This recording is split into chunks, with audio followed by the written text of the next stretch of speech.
Sebenarnya apa sih itu nyucu goyeng? Jadi di sini nyucu goyeng ini adalah menjual susu goreng. Kalian pasti penasaran gimana sih susu kok bisa digoreng? Ini adalah susu yang digoreng, yang udah difermentasikan sehingga dia bisa diolah dan digoreng. Jadi susu goreng ini adalah satu-satunya yang ada di Indonesia dan satu-satunya pula di Pekanbaru. Jadi ini adalah salah satu produk yang masih terbilang baru, tapi insya Allah bisa menjadi sesuatu yang baru dan besar. Jadi ini adalah plesetan dari anak-anak. Karena kita menjual susu, kan kalau anak-anak itu identik sama ngomongnya belum terlalu jelas ya. Makanya itu diplesetin menjadi nyucu goyeng. Awal muasal aku kenapa membuka usaha nyucu goyeng ini, waktu aku itu pergi ke Jepang. Jadi waktu di Jepang itu ada yang menjual susu goreng, terus enak banget rasanya. Akhirnya penasaran, ini sebenarnya susu goreng ini dari mana? Apakah benar dari Jepang? Akhirnya aku Google, terus ketahuan di sana ternyata susu goreng ini berasal dari Taiwan. Nah, setelah mengetahui berasal dari Taiwan, itu sempat di skip dulu. Terus di tahun 2019, aku teringat lagi sama kejadian 2016 yang lalu. Dimana itu kayak aduh tiba-tiba pengen susu goreng tapi kan nggak ada jual di Pekanbaru. Coba membuatnya itu sampai gagal 8 kali. Coba ngeliat di YouTube, coba ngeliat di Google, tetap aja itu sampai gagal 8 kali. Tapi aku nyerah, enggak sama sekali. Akhirnya cari 10 orang dari Taiwan, itu random banget cari di Instagram. Itu sampai cari lewat hashtag gitu, Taiwan, people Taiwan kalau nggak salah deh carinya. Itu sampai banyak banget yang muncul 10 orang. Itu ada cowok, ada cewek, dan akhirnya aku menanyakan ke mereka, aku DM satu persatu dengan pakai bahasa Inggris, tapi sungguh disayangkan mereka nggak bisa gunain bahasa Inggris. Di situ sih kendalanya. Setelah aku menggunakan pakai bahasa Inggris, mereka nggak ngerti, mereka menjawabnya menggunakan bahasa mereka sendiri, dengan aku pun nggak ngerti. Akhirnya jalan satu-satunya aku menggunakan Google Translate. Nah, setelah menggunakan Google Translate itu baru terjawab, oh seperti itu ya cara buatnya. Oke, coba lagi. Masih beberapa kali juga gagal.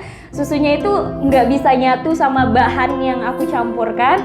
Dan akhirnya coba sampai itu kalau nggak salah 2-3 kali. Dan akhirnya baru bisa terciptalah susu goreng yang menurut aku pribadi rasanya ini sama seperti yang aku makan di Jepang. Kalau banyak yang menanyakan gimana sih aku bisa menjadi seorang wirausaha sehingga memiliki 3 cabang tentang nyucu goyeng. Jadi awalnya itu aku adalah seorang pekerja di salah satu bank swasta yang ada di Pekanbaru. Dan itu aku pernah menjadi seorang teller di bank, pernah menjadi seorang marketing di bank, hingga akhirnya terjun ke dunia broadcasting. Setelah lambat laun ngerasain yang namanya kayak aku nggak bisa lagi yang namanya di zona nyaman seperti ini. Di tahun 2019 aku lepas dari pekerjaan tetap dan aku mendirikan sebuah brand terbaru, yaitu namanya Nyucu Goyeng. Pasti tantangannya itu adalah mengolah diri sendiri untuk memiliki mental yang kuat. Mental di sini yang pastinya kita harus percaya diri bahwa kita bisa melakukannya. Baik itu kita mesti sabar terhadap karyawan, baik kita mesti percaya tentang rezeki Tuhan, itu pasti ada. Yang paling penting kita jaga adalah kita selalu percaya akan yang namanya usaha. Jadi namanya aja udah pengusaha ya. Kalau udah namanya pengusaha, di mana itu udah nyangkut namanya usaha, kapanpun dan dimanapun, di situ kita harus berusaha terus gitu. Kunci untuk menjadi entrepreneur itu adalah kita harus menjadi orang yang solid terhadap tim, memiliki semangat yang tinggi, kita harus komunikatif, selalu menjaga relasi, kita harus memiliki kreativitas yang tinggi, dan yang terakhir adalah kejujuran.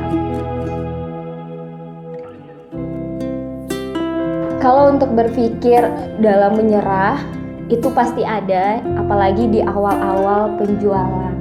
Tapi semakin lama semakin kesini, aku itu makin percaya kalau aku mundur, gimana karyawan? Kalau aku mundur, gimana cita-cita yang dulu pernah aku perjuangkan sehingga aku mau keluar dari yang kata orang bank itu adalah pekerjaan favorit dari setiap wanita. Gak mungkin dong kita itu mundur hanya karena satu ketidakpercayaan diri.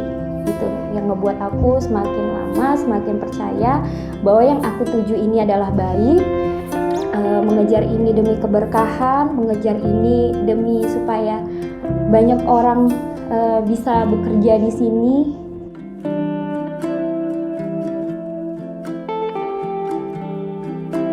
Jadi setiap orang asal dia memiliki mimpi setinggi langit, dan setiap orang walaupun dia itu hanya lulusan SD ataupun tidak lulus SD, mereka layak untuk menjadi seorang entrepreneur. Kita mesti percaya, terus berusaha, terus berikhtiar, selalu berdoa kepada yang di atas, dan jangan lupa yang paling terpenting adalah bersedekah selalu. Kelebihan menjadi seorang entrepreneur menurut aku pribadi adalah kita bisa membantu banyak orang dari segi apapun. Dengan kita memiliki usaha, kita bisa membuka lapangan pekerjaan. Dengan kita bisa memiliki usaha, kita bisa membantu banyak orang dengan keuntungan yang kita miliki. Apalagi menurut aku pribadi, yaitu adalah waktu. Apalagi menjadi seorang wanita, titik akhir yang paling tersukses itu bagiku adalah menjadi ibu yang terbaik untuk anak-anaknya. Yang pertama, kita harus bisa mengatur cash flow. Di mana yang dianggap kita penting itu diutamakan, yang dianggap tidak penting ditunda dahulu. Yang kedua adalah kita harus memiliki empati dan bisa mengkomunikasikan ke halayak ramai. Seperti apa itu berempati? Contohnya, menurut aku pribadi, kita pasti dong memiliki banyak teman yang memiliki usaha juga. Nah, tidak salahnya juga kita main ke tempatnya, kita memberikan dukungan, kita belanja di tempatnya. Nanti lambat laun dia pasti juga melakukan hal seperti itu. Jadi secara tidak langsung kita udah memberikan empati khususnya untuk para pembisnis yang terdekat dari kita. Yang ketiga adalah pengaturan karyawan. Nah, di sini kita harus bisa mengatur karyawan kita. Meskipun karyawan kita itu masih minim, tidak salahnya kita mengulik tentang kelebihan yang dia miliki. Contohnya kreativitas. Kita bisa menunjukkan, walaupun kita hanya menjual susu goreng, tapi kita bisa masih posting tentang keaktifan di media sosial, baik itu lewat TikTok juga. Yang paling terpenting orang tetap mengingat bahwa Nyucu Goyeng itu ada di Pekanbaru, dan Nyucu Goyeng tidak hanya menjual susu goreng, tapi juga ada tumbler, ada kaos, dan juga lain macamnya. Yang keempat adalah strategi marketing baru. Di sini kita pasti tidak bisa menyamakan di mana strategi sebelum pandemi sama sesudah pandemi itu pasti jauh berbeda ya. Di era pandemi ini sangat kuat sama yang namanya online. Kita bisa memaksimalkan penjualan di bidang online di marketplace, contohnya di GoFood ataupun di GrabFood.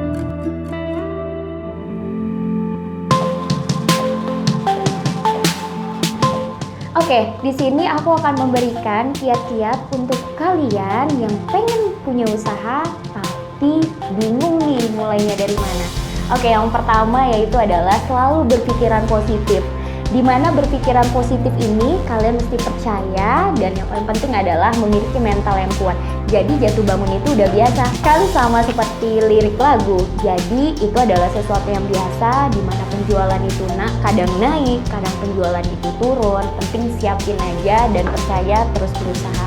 Yang kedua, yaitu learning by doing. Jadi semuanya itu bakalan bisa kalian dapatkan ilmunya kalau kalian udah terjun langsung. Percaya aja, pengalaman itu jauh lebih hebat. Oke, yang ketiga ini adalah promosi. Nah, di zaman sekarang itu nggak dipungkiri sama kehebatan TikTok. Di sini aku memang luar biasa banget sih sama TikTok. Walaupun followersnya itu sedikit, tapi viewersnya bisa banyak tergantung gimana sekreatif apa konten kamu. Dan nyatanya banyak banget loh pengusaha yang terjun langsung di dunia TikTok. Jadi bukan hal yang tabu lagi. Yang keempat adalah kita harus memiliki visi misi yang jelas. Karena kalau kita udah memiliki visi misi, kita udah memiliki marketing plan, kita tinggal terjun aja. Dan jangan pernah takut ya, itu sih kunci utamanya. Oke, buat teman-teman yang takut nih punya usaha, jangan pernah takut, tetap percaya terhadap rezeki itu pasti selalu ada untuk kita. Yang paling penting kita juga mesti percaya akan adanya rezeki itu bisa ngalir kalau kita berani menjemputnya.